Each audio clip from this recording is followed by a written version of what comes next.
Greetings to each and every one of you once again, those who are there. And we are returning, at least in this month of December, here to the Western Wall, the Wailing Wall, Kotel, Moravi. What else? It also has another name, the Temple Wall. What did you say? Retaining Wall? Well, here we go. We're at this site. Look at it right there, in front of you.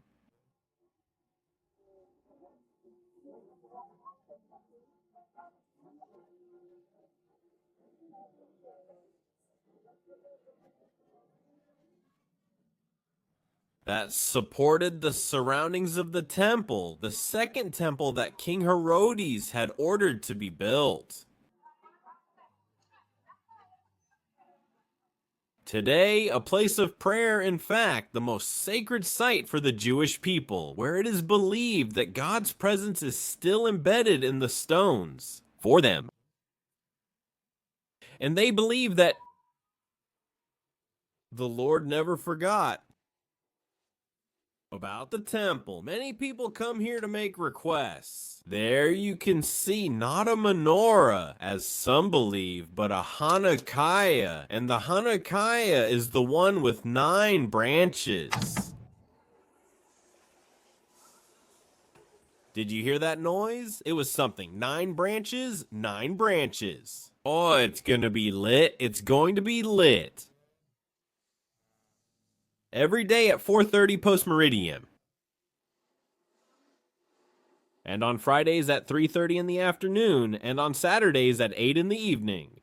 And a drop fell. There's a little drop there. You'll see it in the news. Now it's called Storm Bayron. That's the name of the storm, the name that's coming this way. That's why it looks like this. The sky is kind of dark, but not yet. It arrived last night, but not yet in Jerusalem. Where it's going to hit the hardest. Lord, do you know where the storm is going to be? They say that even cars are going to float. They're going to turn into boats. Where is the city of Tel Aviv? Because it's coming from Cyprus. It's a storm that's coming from Cyprus. Hold on tight. So we're going to go up in a little while. We're going to cross that wall. We're going to be on the other side. The wall, that one. The one you see over there, the rock. Over there, by that little bridge. That bridge is what it's called. It's the only gate that the Jewish people and tourists can enter to the Temple Mount. It's called the Mograbi Gate. Yes, there are 12 gates there. We have a full video, okay, of the temple. No tourist or Jew can visit the inside of the Golden Dome, where the foundation stone is believed to be, where Abraham planned to sacrifice Isaac. Only Muslims are allowed to enter there. Muslims. It's not a mosque. It's not a memorial for them. Abraham was going to sacrifice Ishmael, according to the Quran. And also the place where Muhammad ascended to heaven. He, his horse with wings and a bird-like snout, Had his revelation. Anyway, we also have specific times to go up and, well, a very thorough inspection. And if something really happens, the first thing they do is close the entrance, so you never know if you can get in or not. When you plan... Look, there's something interesting happening right now. At this moment, we're going to show it. We're getting closer there. We're going to show you something. I'm going to turn around. We're going to turn the camera around. There's a crowd of people over there. Those who are here among the pigeons and all that. Those who are there. Let's walk over there. You hear in the news, surely those of you who follow the news from Israel, well. Here you can see the chute. It's called something. This is called in the Hebrew language, yes. The chute. They are all the elements that they have. And the Alankot stretchers, yes, they all belong to the soldiers of the army. These are just for practice since they have sandbags on top. It's heavy, huh? They weigh a lot and they have to carry them. It's called the Masa, what's that called? Well, There are different ones, Masa, Talunka. there are different ones. Yes? So part of the exercise of the of the course of the practices you have to do is to take turns among four to carry on. It doesn't matter on what terrain, in what situation. Carrying those stretchers as practice in case something happens and they have to carry a person.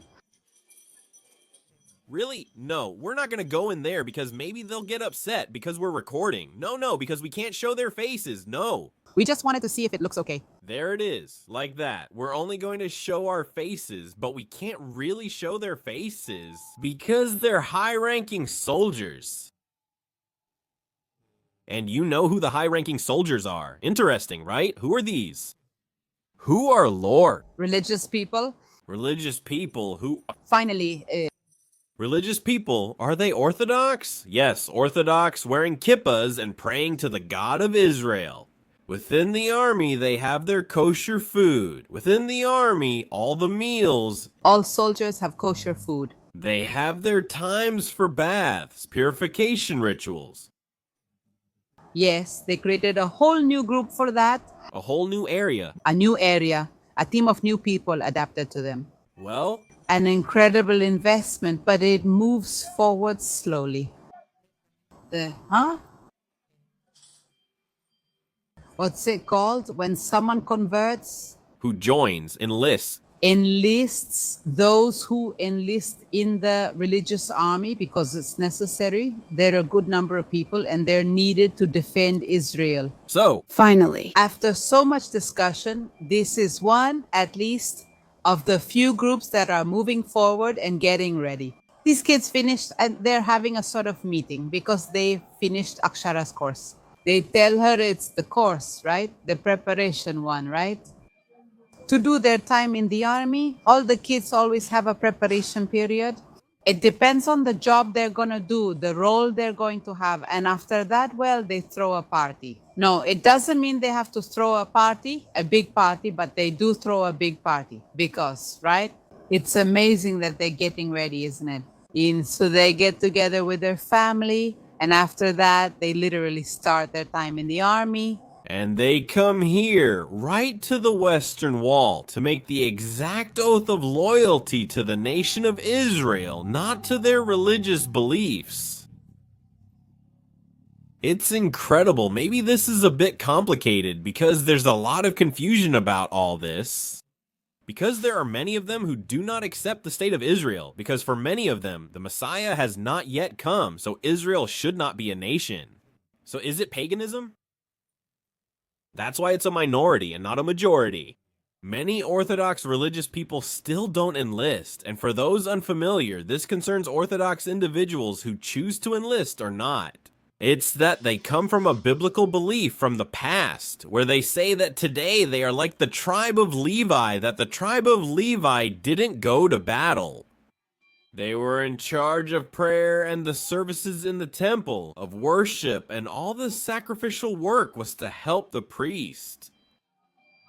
So they say, are we still the same? Let someone else go to war, to the front lines. We'll stay here in prayer.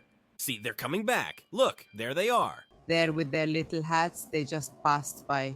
They obviously won't enlist under any circumstances, and they're completely opposed to and angry with those who do enlist, right? It's interesting that this is happening and that some are finally deciding. We defend the nation of Israel, the one that belongs to the God of Israel, whom they themselves profess and enlist for.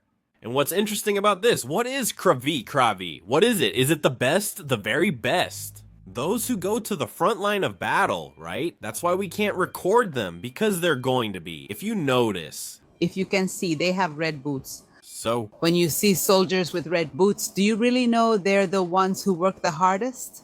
they have hard physical work, very physical, demanding, yes. It's demanding for them too, so it's incredible. That's why I was surprised to see his boots. I didn't understand that.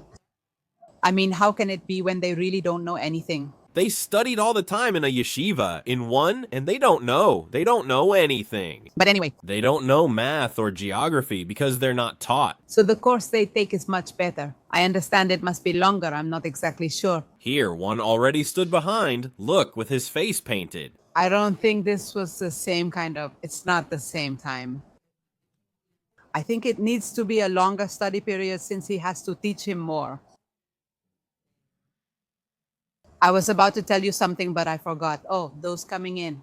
These kids are the ones who manage to understand that if they live in this country, whether they accept it or not, They have to serve. They must collaborate since they receive something from somewhere and serve in the army out of obligation, as do I. It's not optional here. I mostly stay home watching Netflix. It's one of the few things I do. I realized this when I turned 18. the few who understood that they really do have to do it and they have to collaborate. Because really, the more we defend the people of Israel, the better off we and they will be too. After this detailed explanation at the Elements Wall, we saw each other and were surprised. There you had a class about the Israeli army, religious soldiers, current events, Levites, and a lot of other things that we were explaining to you. We're going to cross over there. We're going to cross to the other side. We're going to begin. The dough. How do you say the dough? I don't know what it's called. The journey. The challenge of getting on and going in there. We're going to go with the group, and this time we'll also go in whenever we can with the groups. We try to take absolutely everyone so they can get to know the area of the esplanade.